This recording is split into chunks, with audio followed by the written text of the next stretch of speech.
અહીં હું તમને શું કહું, આમ તો જોવો આજકાલના છોકરાઓને શું છે નીકળ્યો ફોન ફોન ને ફોન. મા બાપ ની હારે બેહવાનો તો ટાઈમ નથી. બટા તું થોડોક સમય અમારી હારે હોતે બે.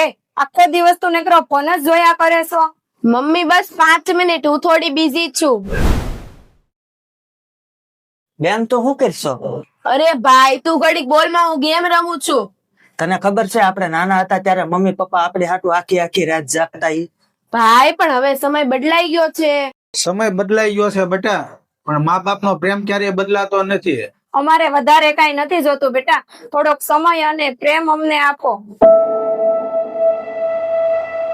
પપ્પા, અમે મિત્રો માટે જ સમય ગમે એમ કરીને કાઢી લઈએ છીએ, પણ તમારી માટે 5 મિનિટ નથી કાઢી શકતા. બેન તને ખબર છે ઘરમાં સૌથી મોટો આશીર્વાદ માતા પિતાનો જ હોય છે. ભાઈ તારી વાત સાચી છે. મમ્મી પપ્પા, વાતથી મને જેટલો સમય મળશે એ બધો હું તમારી હારે જ પસાર કરીશ. મિત્રો, દુનિયામાં બધી જ વસ્તુ મળી શકે છે, પરંતુ માતા પિતાનો પ્રેમ અને આશીર્વાદ ફરી ક્યારેય મળતા નથી. જો તમને અમારો વિડીયો પસંદ આવ્યો હોય તો લાઈક કરો, કોમેન્ટ કરો અને વધુમાં વધુ લોકો સુધી શેર કરો.